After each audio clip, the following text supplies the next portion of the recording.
Commander Li Hun walked slowly across the metal floor of the command center.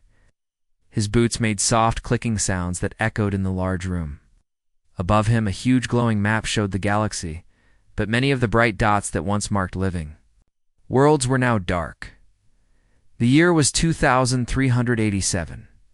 Humans had built homes on 17 different planets around different stars. Their fast ships could jump between worlds in just days. Life was good.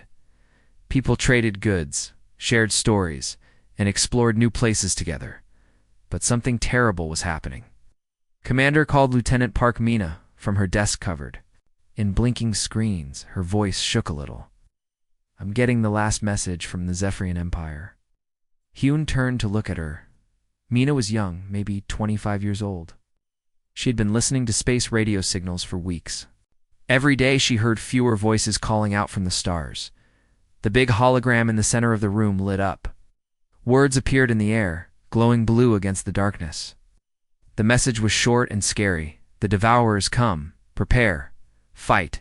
Remember us." Then the words faded away. The Zephyrian Empire, which had been talking to other planets for 10,000 years, was now silent forever. Hyun felt his stomach drop. He had been a soldier for 20 years, but he had never seen anything like this. One by one, the old and powerful civilizations in the galaxy were disappearing. Not dying in wars or from sickness, just ... gone. What about the Andromedans? Asked, though he already knew the answer would be bad. "They stopped broadcasting 6 months ago, sir," Mina replied, looking at her notes. "They used to argue about philosophy every day for 3,000 years. Now nothing." Captain Kim Jae stood up from his chair near the wall. He was an older man with gray hair and tired eyes. "The crystal beings from Vega are gone too." "There." Music helped everyone in the galaxy keep time. "It stopped last week." Hugh nodded slowly. "The crystal beings made beautiful sounds that traveled across space. Every planet used their songs like a giant clock. Without them, the galaxy felt empty and quiet." "Tell me about our colonies," Hayan said to Kim. "Are our people safe?" Kim picked up a tablet and read from it.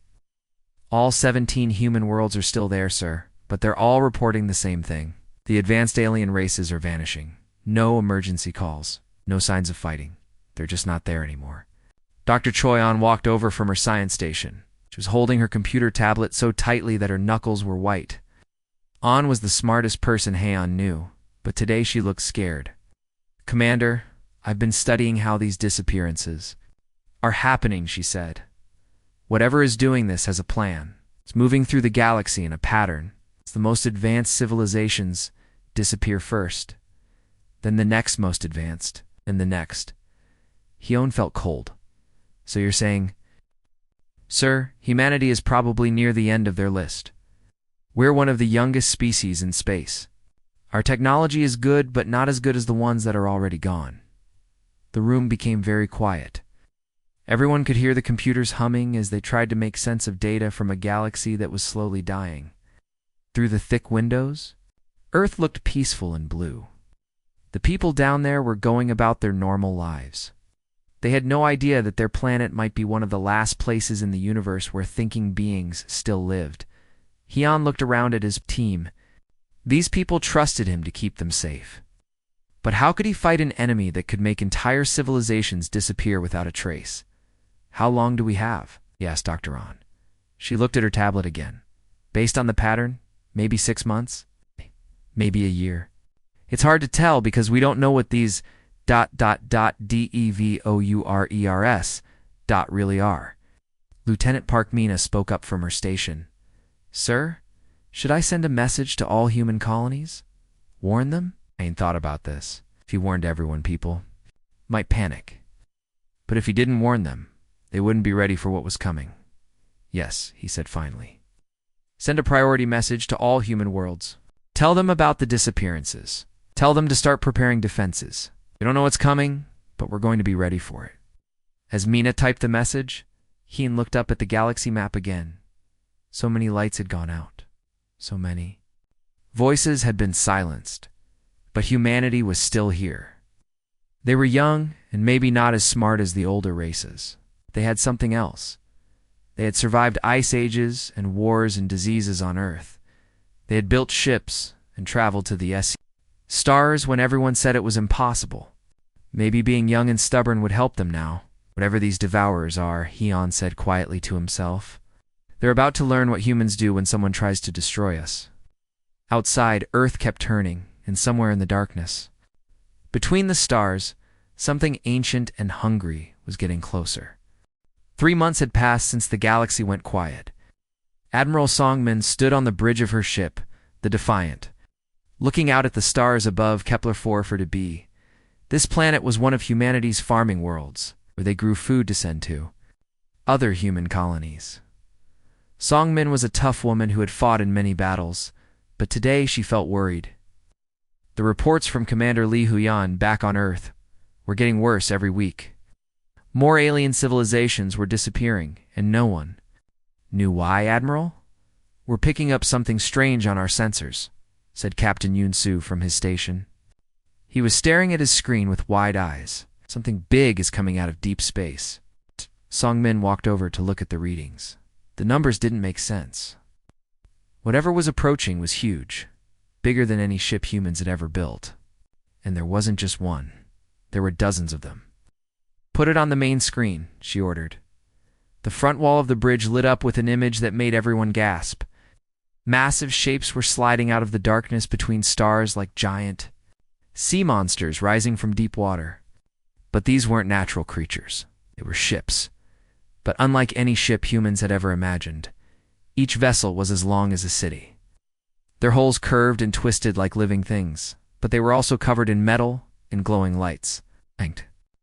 Looked like someone had taken a giant snake and a spaceship and somehow fused them together. Thin streams of energy reached out from their sides, touching and tasting everything around them. "What are those things?" whispered Lieutenant Ko-Yoon. "From the communications station?" Songmin didn't answer because she didn't know. But she had a terrible feeling that these were the devourers that the Zephyrian Empire had warned about in their last message. Admiral Captain Yoon called out, "The Courage and Horizon are moving to intercept. Admiral Kang is asking for permission to attack." Songmin looked at the alien ships again.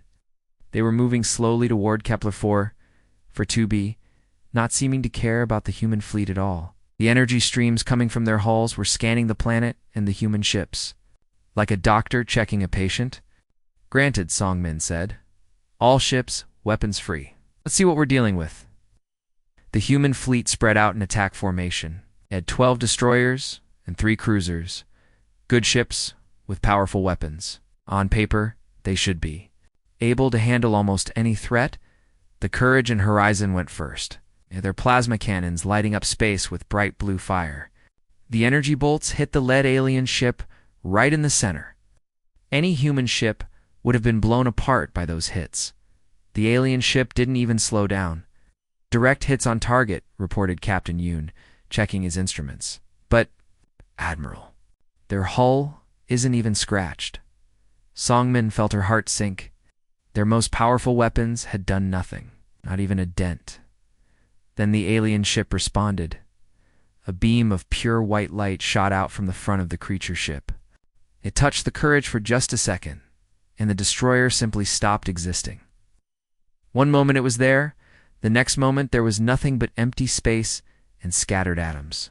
"Courage is gone!" shouted Lieutenant Ko. "No explosion? No! Debris.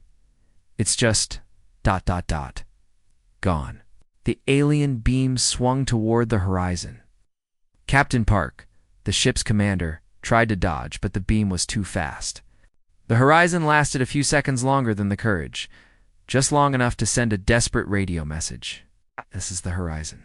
They're not ships. They're something else. They're alive." Then silence. Songmin watched in horror. As more beams reached out from the alien vessels, they moved like arms or tentacles, destroying human ships with casual ease. Each beam seemed to study its target for a moment before erasing it completely. "All ships, retreat," Songmin ordered. "Emergency jump to Earth. Now." Surviving human ships turned and ran. Their engines screamed as they prepared to jump to faster than light speed. Behind them, the alien creatures continued their slow approach to Kepler-44b as the Defiant jumped into hyperspace. Song Min caught one last glimpse of the aliens. They weren't chasing the fleeing humans. They were already forgetting about them, focusing instead on the planet below during the long journey back to Earth. Song Min studied the battle recordings over and over. The aliens, the harvesters, as the crew had started calling them, were unlike anything in human experience. Their weapons were impossibly powerful, their hulls impossibly strong. But something else bothered her even more: the way they had fought. It wasn't like a military battle. It was more like a farmer stepping on ants while walking to work. The harvesters had destroyed the human fleet, not because they saw humans as a threat, but because humans were simply in the way. They don't even consider us dangerous, Song Min said to Captain Yoon as they watched the stars stream past. Them? We're just insects. Is that bad or good? Yoon asked. Song Min thought about it. Maybe being underestimated could be an advantage. Maybe being seen as harmless could give humanity the element of surprise. But first, they had to survive long enough to use it. Deep under the city of Seoul, in rooms carved from solid rock, General Rute hit the table so hard that coffee cups jumped and the floating pictures of other military leaders wobbled in the air.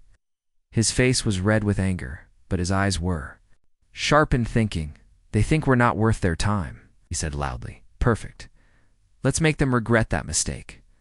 The meeting had been going on for 18 hours without a break. Around the long table sat the most important military people from all over Earth and the human colonies. Some were there in person, others appeared as glowing holograms sent through space by quantum communication. Everyone looked tired. They had been trying to figure out how to fight an enemy that had already destroyed civilizations much more advanced than humanity. The harvesters had weapons that could erase ships from existence and technology that humans barely understood. Dr. Han Sol stood up from her chair. She was a small woman with thick glasses who studied alien technology. In her hands was a tablet showing pictures of metal pieces that had been collected from space after the battle at Kepler 44b. I've been looking at the debris from the harvester. Ships, she said, pushing her glasses up her nose. Their technology is incredibly advanced, yes, but it follows patterns. It's logical, predictable. They expect their enemies to think the same way they do. Fleet Marshal Bejon leaned forward in his chair. His face was covered in old scars from battles he had fought years ago. That's the key, he said. Every species they fought before tried to be smart about it. They tried to negotiate or hide or run away using clever plans, and they all failed, added Admiral Song Min, who had just returned from the disaster at Kepler 44b. Her voice was quiet, but everyone could hear the pain in it. She had watched good ships and good people die, and it still hurt. General Ru nodded slowly. He was a big man with gray hair who had spent his whole life in the military. So we won't be smart. We won't be logical. We'll do something no other species has ever done.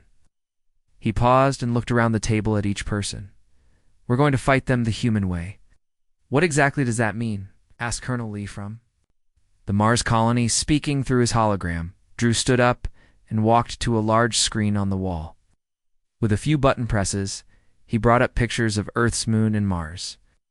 Operation Defiance starts now. Every human world becomes a fortress. Every ship becomes a weapon. Every man, woman, and child becomes a soldier. Engineer Colonel Oben stepped forward, carrying rolled-up papers.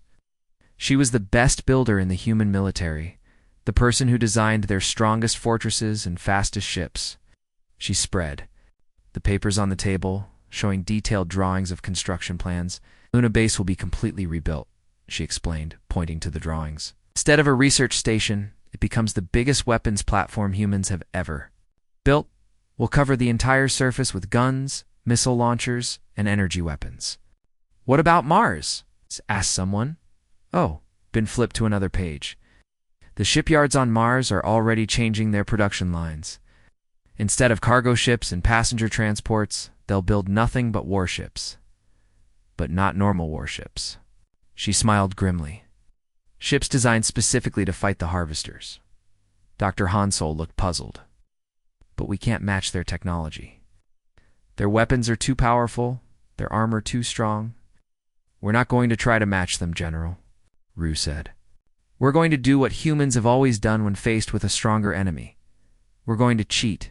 Admiral Songman remembered the battle she had survived. The harvesters destroyed our ships easily, but they didn't seem to care much about doing it. They treated us like plugs. Exactly, said Fleet Marshal Bejon. They've been fighting advanced civilizations that think logically and act predictably. They've never fought a species that's willing to be completely crazy. Colonel Obin pointed to new ship designs on her papers. These vessels aren't meant to win battles in the traditional sense. They're meant to cause maximum damage while being as unpredictable as possible. Some are designed to ram into enemy ships. Others will explode when they get close. Some will just cause chaos and confusion. You're talking about suicide missions, said one of the holographic commanders. I'm talking about human missions. General Rue corrected. Humans don't give up. We don't retreat when things get bad. We get angry, and we fight harder. Dr. Han Sol was still studying the alien technology data. The Harvester's computers probably have detailed models of how advanced species behave in combat. They can predict what their enemies will do. But they don't have models for us, Rue said with a cold smile. They've never fought humans before. They don't know that we'll do absolutely anything to protect our families and our worlds. The room fell quiet as everyone thought about what this meant. They were planning to fight a war unlike any that had ever been fought, not a war of advanced technology and careful strategy, but a war of pure human stubbornness and refusal to give up. When do we start? Asked Admiral Songmin. General Rue looked around the table one more time. We already have. Every human world is now preparing for war. By the time the harvesters arrive at Earth, they're going to discover something they've never encountered before? What's that? Someone asked. Humanity fighting for its survival. The harvester fleet came out of deep space like a swarm of giant metal insects.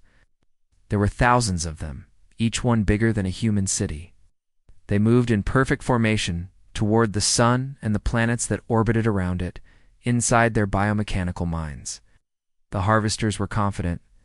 They had studied the humans during their last encounter. The data was clear. Humans had weak weapons, slow ships, and simple tactics. The harvest would take 72 hours at most. Then they would move on to consume the next civilization. But as they got closer to Earth's solar system, something was wrong. The moon looked different. Instead of the gray, quiet rock they expected, Luna was covered in metal structures. Massive guns pointed out into space. Missile launchers waited like sleeping giants. Energy weapons that looked strangely familiar hummed with power. Commander Shinho stood on the bridge of his ship, the Unyielding. Through the thick windows, he could see the approaching harvester fleet. His hands were steady, but his heart was beating fast. This was the moment humanity had been preparing for. All ships, this is command, he spoke into his radio. Remember what we're fighting for? Not just Earth, but every world where thinking beings want to live free? On his screens, Shinho could see hundreds of small human ships getting ready to attack. These weren't the big, powerful warships that other civilizations used. They were fast, agile fighters that could change direction quickly. And they were all piloted by volunteers. Ghost Squadron, this is Shinho. You are cleared for the Hail Mary run. Captain Yujin's voice came through the radio from her fighter ship. She sounded calm, but Shinho knew she was scared. Everyone was scared. Copy that. Control. If we don't make it back, tell my daughter that Mommy went to make the stars safe again. Shinho closed his eyes for a moment. Yujin was one of the best pilots in the human fleet. She also had a 5-year-old daughter waiting for her back on Earth. But she had volunteered for this mission anyway. Because that's what humans did when their families were in danger. The Ghost Squadron launched from their base ships like bullets. Fired from a gun, 20 small fighters accelerated toward the massive harvester fleet. Each fighter was loaded with experimental weapons and enough explosives to damage even a harvester ship. The harvesters detected the approaching human ships and prepared their defenses. Their ancient computers calculated the best response based on 1,000,000 years of experience fighting other civilizations. They expected the humans to attack in organized groups, following military doctrine and trying to minimize losses. Instead, The human fighters scattered in all directions like startled birds. Some flew straight at the harvester ships, clearly planning to crash into them. Others spun and twisted through space in patterns that made no sense. A few even flew away from the battle only to loop back and attack from unexpected angles. The harvester computers tried to predict what the humans would do next, but every calculation failed. How could they predict the behavior of pilots who were willing to die to damage a single enemy ship? Eugene's fighter dove straight toward the biggest harvester ship, her engines at maximum power. Warning lights flashed in her cockpit as her overloaded weapons charged to dangerous levels. "This is for my daughter," she shouted as she crashed into the harvester's hull and exploded. The explosion wasn't big enough to destroy the alien ship, but it punched a hole in its side and damaged several weapon systems. More importantly, it proved that the harvesters could be hurt. From Mars orbit, General Lee Su watched the battle through cameras mounted on her ships. The red planet behind her had been transformed into a giant factory. Automated shipyards were launching new warships every few minutes. But these weren't normal warships designed to fight other human ships. "Launch the Rampack," she ordered. 20. Ships shot out from Mars like arrows from a bow. Each one was basically a big engine attached to a massive bomb. They had no crew, just simple computers programmed with one mission: find a harvester ship and crash into it as hard as possible. The harvesters destroyed most of the Rampack ships before they could reach their targets, but 3 got through. The explosions lit up space like tiny suns. "They're learning," reported Colonel Namjin from his position at the tactical center. "Their defensive systems are adapting to our attacks. Our hit rate is improving." General Lee Su nodded. She had expected this. The harvesters were ancient and intelligent. "Of course they would learn from each battle, and we change tactics again," she said calmly. "Signal all ships. Implement protocol chaos. No predetermined patterns. No coordinated strikes. Pure human instinct." The message went out to every human ship in the solar system. Forget about military formations. Forget about following orders. Trust your gut and do whatever seemed right in the moment. For the first time in their million-year existence, the harvesters found themselves completely confused. Every time they thought they understood what the humans would do next, the humans did something different. Some ships attacked in groups. Others attacked alone. Some used weapons. Others just rammed. Some retreated when they should have advanced. Others advanced when any sane pilot would retreat. The ancient aliens had conquered galaxy after galaxy. They had never fought an enemy that refused to make sense. And slowly, ship by ship, the humans began to prove that sometimes being unpredictable was more powerful than having superior technology. 2 years had passed since the war began, and the solar system looked like a giant junkyard. Broken pieces of ships floated everywhere, some human, some harvester, all twisted and burned. Earth had lost half its people. Mars looked like someone had thrown rocks at it for months, leaving huge craters across its red surface. The asteroid belt, once a place where miners worked, now glowed with the fires of wrecked spaceships, but humans were still alive, still fighting. Admiral Park Woo stood on the bridge of the Indomitable, the last big command ship humanity had left. She was tired, so tired her bones ached. Her uniform was patched and dirty. She hadn't slept properly in weeks, but her eyes were still sharp and determined. Around her, the bridge crew worked at their stations with quiet focus. These people had seen friends die, homes destroyed, and impossible odds. But they kept working because that's what humans did. Admiral called Captain Gomin from her station. Her voice was rough from shouting orders during battles and breathing recycled air for too long, picking up something strange from the harvester fleet. Park Woo walked over to look at the readings on Gomin's screen. For 2 years, the harvesters had been relentless. They attacked constantly, adapted to human tactics, and never showed any sign of giving up. But now, ... What am I looking at? Park Woo asked. FTL signatures, ma'am? Massive ones. The entire harvester fleet is... Gomin paused, as if she couldn't believe what she was saying. They're leaving. Park Woo stared at the screen. The energy readings showed the unmistakable signs of ships preparing to jump to faster than light speed. But these weren't just a few ships retreating. This was the entire Harvester fleet, thousands of the massive biomechanical vessels. "Are you sure?" she asked. "Yes, ma'am. They're powering up their FTL drives. All of them, around the bridge." Other crew members had heard the conversation. They stopped their work and looked up with expressions of disbelief. After 2 years of brutal fighting, after losing so much, could it really be over? Through the bridge windows, they could see the Harvester ships in the distance. The massive alien vessels that had haunted humanity's nightmares were slowly turning away from Earth. Their energy tentacles, which had been reaching out to scan and destroy human defenses, were pulling back. Inside their biomechanical minds, the Harvesters were doing something they had never done before in their million-year existence. They were admitting defeat. Not complete defeat, they could still destroy humanity if they really wanted to. But the cost would be too high. They had already lost 60% of their fleet. 60% against a species they had classified as minimal threat. Numbers didn't make sense. According to every calculation, every model they had, humanity should have been harvested in 72 hours. Instead, the humans had fought for 2 years with a ferocity that broke all the ancient equations. They used tactics that made no logical sense. They sacrificed themselves for tiny advantages. They refused to surrender, even when defeat seemed certain. Harvester's computers had tried to adapt, but how could you adapt to an enemy that constantly changed its behavior?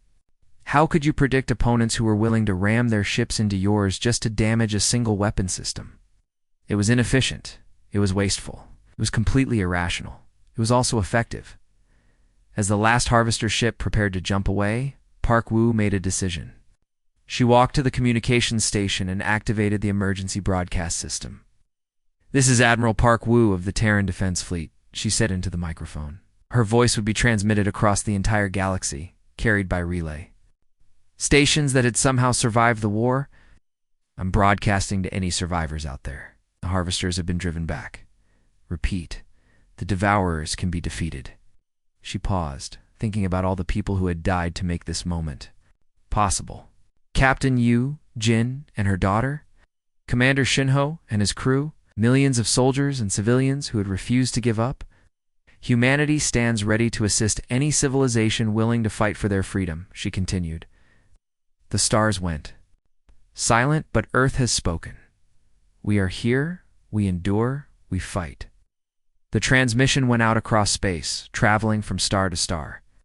For months, the galaxy had been quiet, except for the sounds of destruction. But now, something new was being broadcast. Hope Colonel M. was monitoring the communications array when the first response came in. Then another, then another. "Admiral," she said, her eyes filling with tears, "we're getting answers. 17 different star systems are responding. The survivors are coming out of hiding." Park Woo nodded and looked out at the stars. For so long, those points of light had seemed empty and dead. But now she knew better. Life was still out there, scared and hiding, but alive. "Send a message to all respondents," she ordered. "Tell them what we learned." Sometimes the youngest voice can speak the loudest, and the galaxy belongs to those brave enough to defend it. Outside, the last Harvester ship vanished into hyperspace, leaving behind a solar system that was damaged but not broken. Humanity had survived, and in surviving, they had given hope to an entire galaxy. The stars were no longer silent.